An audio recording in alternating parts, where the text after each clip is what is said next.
An Orange County, California liquor store owner called a failed robber's bluff Wednesday night when he noticed their handgun looked fake. But Jacko Sadek, who has been working the night shift at his Fountain Valley shop, had a real handgun behind his shelf. The 45-year-old pointed the weapon at the suspect, who quickly ran out of the building. My cousin was about to get in the store, so we run up to the guy, and he jumps in the car, and he left. And I have the video of this for all of you. The clerk said he was behind the counter when a man wearing all black approached him with what appeared to be a gun and started demanding for money. These journalists, man, they've no grammar anymore. The suspect told the clerk, "Don't play games." Initially cooperating until he was about 2 feet away from the suspect, the clerk said he realized the gun looked fake and decided to go for his weapon. He said there was a driver in the car who helped the suspect leave the scene. He added that the manner in which the suspect held the gun with his left hand looked fake. The clerk said about a year and a half ago, he was robbed at gunpoint by a team of 3 robbers. No point going into the details there.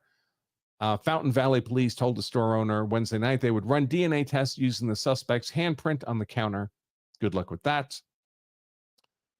Let's see. And that's really the whole news story. So let's go ahead and open up the video that we have of this.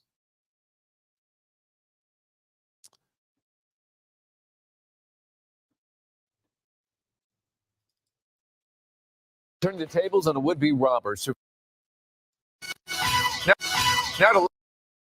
I don't know if you'll be able to hear this. I'm not hearing it. I'm not hearing any audio. So we'll just have to see what happens. If someone could drop in the comments if you happen to be hearing it, that would be great. Now at 11, turning the tables on a would-be robber. Surveillance video shows someone dressed in black holding what looks like a gun, trying to hold up a liquor store in Fountain Valley last night, but the owner thought the gun looked fake. So just seconds into the holdup from behind the counter, the owner pulls out his own gun, sending the would-be robber running for the door. It looks like a kid, and the gun looks so fake. So when I go closer to him, that's at the time that I make sure it's a fake gun. It's like a plastic toy gun. So at that time, I pulled my gun. So whenever he saw my gun, he just run away. The store owner says that he has been held up before. That's part of the reason he was able to remain so calm. All right. So this is a complicating factor because the clerk told the whole world that he knew the gun was not real. And that's not good because, again, assuming he had shot the robber, he would not have had the legal justification of deadly force self-defense under California law because he would not have actually and reasonably believed that the information he was relying on, the perception that he was facing a deadly force threat was true. In fact, he thought the opposite. And by the way, we know this not just from his words to the media. We know this by his conduct, right? If he thought he was drawing on a drawn gun, a real gun, when he got his gun out, he would have been firing. And he wasn't.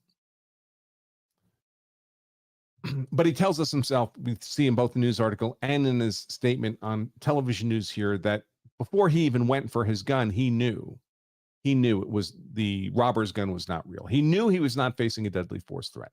So he would not have been legally privileged to shoot the robber. Now, good for him. He didn't shoot the robber, right? So he's not at jeopardy of murder or manslaughter in the absence of a justification defense. He didn't actually shoot him. But he did point a gun at him. And can you just point a gun at people? Can you just wave a gun around without some good reason, like self-defense? You can't, because even if you don't fire a shot, that conduct of pointing the gun, waving it around, could be either assault with a deadly weapon or brandishing. Now, what is assault? As we teach it in law school, in a academic sense, we have these related crimes of assault and battery. Assault, in an academic sense, because I'm being specific, because California defines assault in an unusual way. Assault, as it's told generally in law school is when you put someone else in fear of imminent bodily harm. That's the general definition of assault you find across the country, with exceptions for certain states. California is one of those. So the crime is the putting the other person in reasonable fear of imminent unlawful harm. Touching would be sufficient.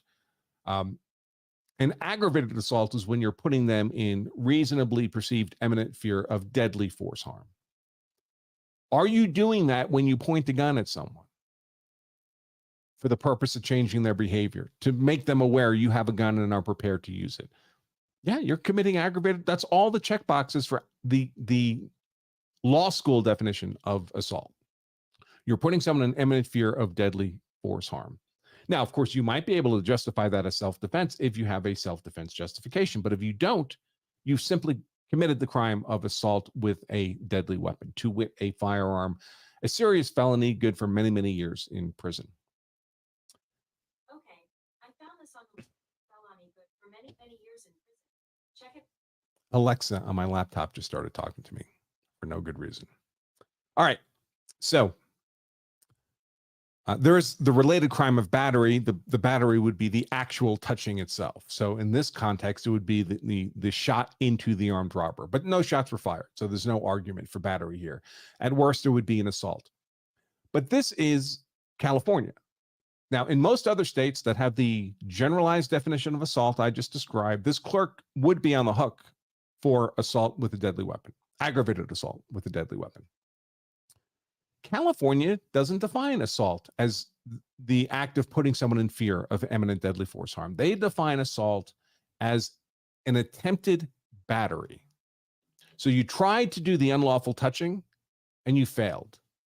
You swung a punch and you missed. But you had the intent of the actual contact. Now, the traditional crime of assault doesn't require any intent on your part to make actual contact. It only requires you put the other person in fear of imminent contact. So you run up with a cocked fist on someone as a prank, and then at the last second you laugh and stop, and you don't actually punch them. There'd be no battery, but there would be an assault in most states because you created in that victim's mind the reasonable fear that you were about to punch them. That's all that matters. It doesn't matter that whether or not you intended to actually punch them. Do it as a prank, you still committed the crime of assault. But not in California. California requires the intent to commit a battery. And if you're successful, you've committed a battery. And if you're unsuccessful in your attempt, that's an assault. Now here, did the clerk have the actual intent to shoot the robber? Apparently not, because he had the opportunity and he didn't do it. And he says he knew the gun was fake, and he didn't fire. So I would argue that the evidence supports that the clerk was trying to scare this person off, but lacked the actual intent to actually shoot the robber. Well, if he lacked the intent to commit battery under California law, there was no assault, because assault is simply an attempted battery. And I have seen some case law where similar fact patterns, where the defendant was initially charged with assault for this kind of scenario, and then the assault charges were dismissed because of the lack of apparent intent to actually commit a battery. But there's another charge you can be hit with under California law and many other states, besides assault, for waving around a gun. And that's brandishing.